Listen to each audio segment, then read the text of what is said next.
وَتُوبُوا إِلَى اللَّهِ جَمِيعًا أَيُّهَا الْمُؤْمِنُونَ لَعَلَّكُمْ تُفْلِحُونَ۔ اے مسلمانوں، اے مومنوں، اللہ کی طرف پلٹو، اللہ کی بارگاہ میں ایک ساتھ توبہ کرو تاکہ دنیا میں کامیابی و کامرانی تمہارے قدم چومے اور آخرت میں رشد و ہدایت اور فلاح و بہبود کا تاج تمہارے سر کی زینت بنا دیا جائے۔ گناہگار دو طرح کے ہوتے ہیں، ایک وہ جو گناہ کرنے کے بعد اپنے رب کی طرف پلٹتے ہیں، اور ایک وہ جو گناہ کرنے کے بعد اللہ سے توبہ نہیں کرتے، اپنے گناہوں کی بخشش نہیں چاہتے، اپنے گناہوں کی معافی نہیں مانگتے۔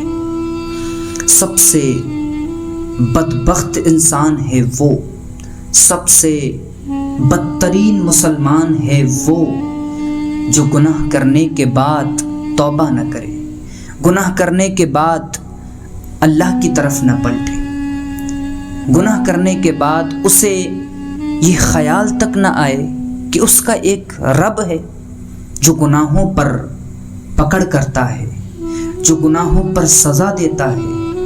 گناہ کرنے کے بعد اسے یہ احساس تک نہ ہو کہ اس نے گناہ کیا ہے، گناہ کرنے کے بعد اسے شرمندگی تک نہ ہو، اسے پشیمانی تک نہ ہو، اسے رتی برابر احساس تک نہ ہو کہ اس نے کچھ غلط کیا ہے، کچھ غلط کام کر دیا ہے، کچھ غلط حرکت کی ہے، بدترین مسلمان ہے۔ لیکن جو لوگ گناہ کرنے کے بعد اپنے رب کی طرف پلٹتے ہیں، گناہ ہو جانے کے بعد اپنے رب سے معافی چاہتے ہیں، گناہ ہو جانے کے بعد ان گناہوں پر پشیمان ہوتے ہیں، ان گناہوں پر شرمندہ ہوتے ہیں، ان گناہوں پر، ان کرتوتوں پر نادم ہوتے ہیں، اور اللہ کی بارگاہ میں جا کر افسوس کا اظہار کرتے ہیں، پشیمانی کا اظہار کرتے ہیں، اور اس رب سے معافی چاہتے ہیں، اس رب کی بارگاہ میں جا کر گڑ گڑاتے ہیں، روتے ہیں کہ اے ربی، غفلت نفس کی وجہ سے، شرارت نفس کی وجہ سے مجھ سے خطا ہو گئی، مجھ سے گناہ ہو گیا۔ یا ربی، تو کریم ہے، تو رحیم ہے، تو میرے گناہوں کو معاف کر دے، تو میری خطاؤں کو درگزر فرما دے۔ ایسا خطاکار، ایسے گناہگار کو قرآن و حدیث میں بہترین گناہگار کہا گیا ہے، بہترین خطاکار کہا گیا ہے، اور ایسے شخص کو اللہ تعالیٰ بے حد پسند کرتا ہے اور اس سے محبت کرتا ہے۔ اللہ اکبر۔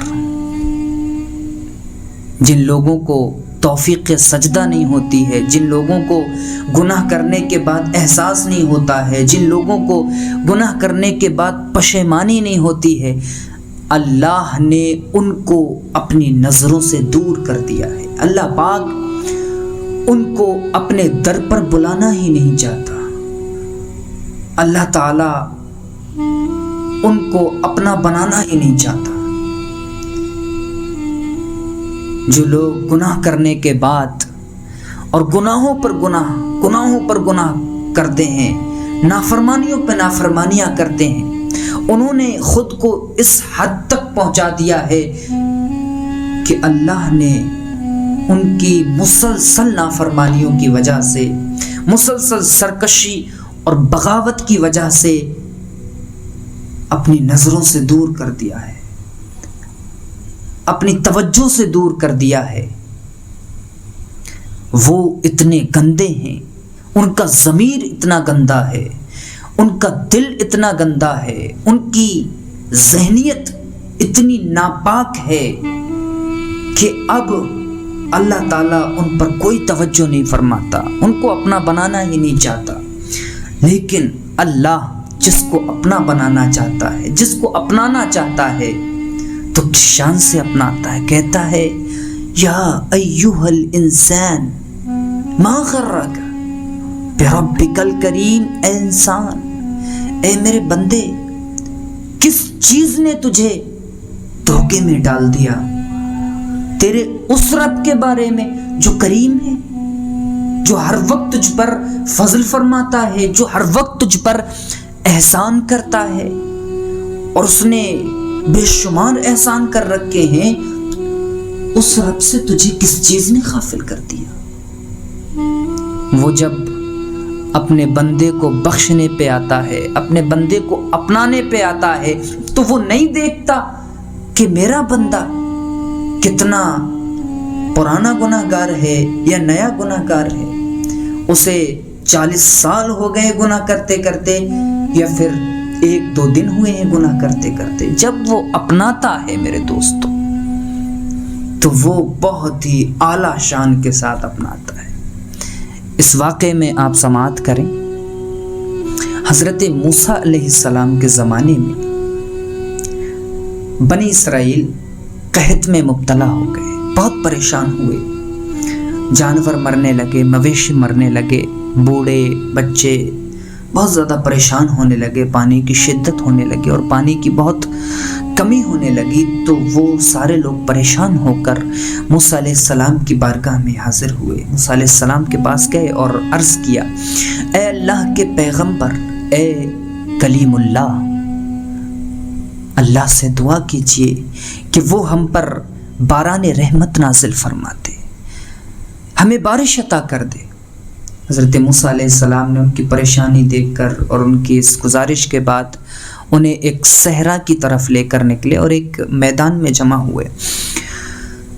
اور اس وقت بتایا جاتا ہے کہ ان کی تعداد 70,000 یا اس سے بھی زائد تھی. موسیٰ علیہ السلام نے عرض کیا، اے بار الہ، اے کریمہ کارساز، اپنے بادلوں سے ہمیں سیراب فرما اور ہم پر اپنی رحمت عام فرما دے.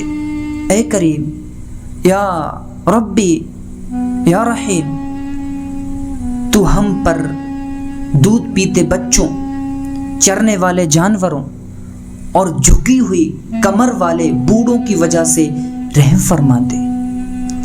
لیکن اس عرض کے بعد، اس گزارش کے بعد، جو آسمان میں تھوڑے بہت بادل تھے وہ بھی چھٹ گئے، وہ بھی بکھرنے لگے، اور سورج نے اور زیادہ حرارت پکڑی اور بہت زیادہ آگ برسانے لگا. موسیٰ علیہ السلام نے یہ منظر دیکھ کر اللہ کی بارگاہ میں عرض کیا، اے بار الہ، یا ربی، اگر تیرے حضور میرے مقام میں فرق آ گیا ہے تو میں نبی آخر الزماں حضرت محمد مصطفیٰ صلی اللہ علیہ وآلہ وسلم کے وسیلے سے تجھ سے دعا مانگتا ہوں. اس پر اللہ نے آپ کی طرف وحی کی اور فرمایا، اے موسیٰ، تیرا مقام، تیرا مرتبہ ہمارے نزدیک کم نہیں ہوا، ہماری بارگاہ میں تیرا مرتبہ کم نہیں ہوا، تو اب بھی ہمارے یہاں مکرم ہے، محترم ہے. لیکن تم میں ایک شخص ہے جو 40 سال سے گناہ کر کے مجھے للکار رہا ہے. تم اعلان کر دو کہ وہ عبد خطا کار تم میں سے نکل جائے. اسی کی وجہ سے میں نے بارش روک رکھی. حضرت موسیٰ علیہ السلام نے عرض کیا، اے بار الہ، میں ایک کمزور بندہ ہوں، ناتواں ہوں، اور میری آواز بھی بہت کمزور ہے. یہ 70,000 سے زائد کا مجمع ہے، میری آواز کہاں تک پہنچے گی؟ اللہ نے فرمایا، اے موسیٰ، اعلان کرنا تمہارا کام ہے، لوگوں تک پہنچانا میرا کام ہے. حضرت موسیٰ علیہ السلام کھڑے ہوئے اور اعلان کیا کہ اے گناہگار بندے، تو 40 سال سے اپنے رب کے غضب کو للکار رہا ہے، اس کی نافرمانی کر کے، گناہ کر کے، اس سے بغاوت کر کے. فوراً ہماری صفوں سے نکل جا، تیری ہی وجہ سے ہم بارش سے محروم ہیں. وہ بندہ کھڑا ہوا اور ادھر ادھر دیکھا اس نے، لیکن باہر نکلنے والا اسے کوئی نظر نہیں آیا۔ اس نے جان لیا کہ اسی کا نکلنا مطلوب ہے، لیکن اس نے دل میں سوچا، اپنے دل میں کہا اگر میں اس ہجوم سے باہر جاتا ہوں تو سارے لوگوں کے سامنے مجھے رسوا ہونا پڑے گا، بری طرح ذلیل ہو جاؤں گا، اور اگر انہی لوگوں میں بیٹھا رہوں تو میری وجہ سے لوگ بارش سے محروم۔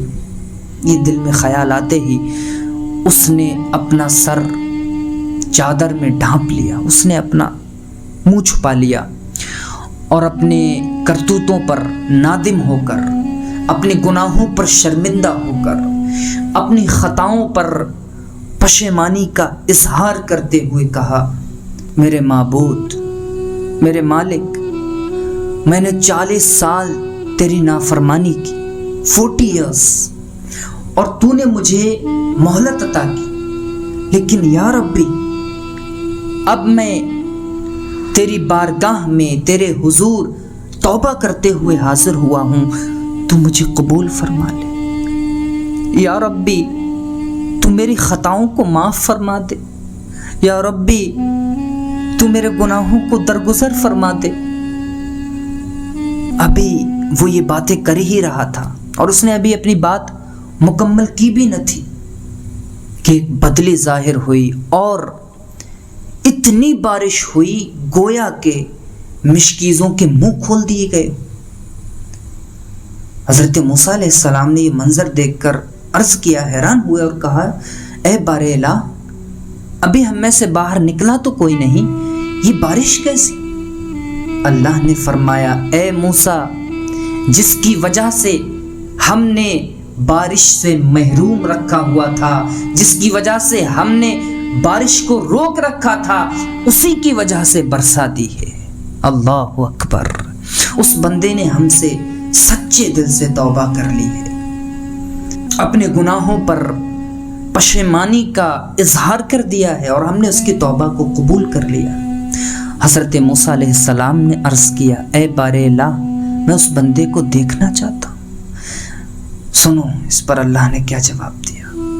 اللہ نے کہا، اے موسیٰ، جب وہ بندہ میرا نافرمان تھا تب میں نے اسے رسوا نہ کیا، کیا اب اسے رسوا کر دوں؟ کیا اب اس کا نام ریویل کر دوں؟ کیا اس کے نام کا اظہار کر دوں، ظاہر کر دوں؟ جبکہ وہ میرا اطاعت گزار بندہ بن گیا ہے، جبکہ وہ میرا فرما بردار بندہ بن گیا ہے۔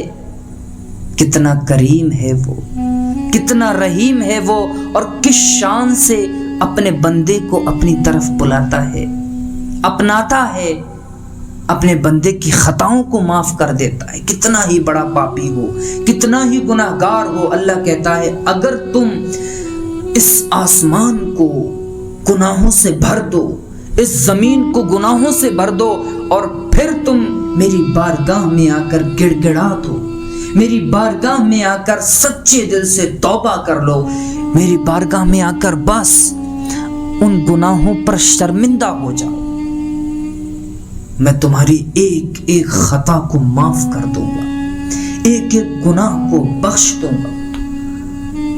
اللہ اکبر! وہ تواب ہے، سب سے زیادہ توبہ قبول فرمانے والا۔ میرے دوستو، میرے بھائیو، اگر تم گناہ کیے بیٹھے ہو، آج مہلت ہے تمہارے پاس، اللہ سے توبہ کر لو، اپنے گناہوں کی مغفرت چالو، اس سے پہلے کہ حشر برپا ہو، اس سے پہلے کہ تمہاری مہلت ختم کر دی جائے، اس سے پہلے کہ تمہاری روح قبض کر لی جائے۔ اللہ سے معافی مانگ لو، وہ بہت غفور و رحیم ہے، اپنے بندوں سے بہت محبت کرنے والا ہے، اور جو اس سے توبہ کرتا ہے اس کو تو بے حد پسند کرتا ہے۔ میں اس شعر پر اپنی یہ گفتگو ختم کرتا ہوں، اور اس کا ایک نیکسٹ پارٹ، یہ پارٹ 1 رہے گا، اور اس کا ایک اور پارٹ میں بناؤں گا، اور وہ انشاءاللہ نیکسٹ فرائیڈے آپ کو دیکھنے کو ملے گا۔ ہمارے چینل کو سبسکرائب کر لیجئے اور ویڈیوز کو زیادہ سے زیادہ شیئر کیجئے، تاکہ ہمیں جو ہے دین کی خدمت کرنے کا موقع ملے۔ شاعر کہتا ہے مجرم ہو تو منہ اشکوں سے دھوتے چلے آؤ، آؤ در تواب پہ روتے چلے آؤ، قرآن میں مذکور ہے بخشش کا طریقہ، سرکار کی دہلیز سے ہوتے چلے آؤ۔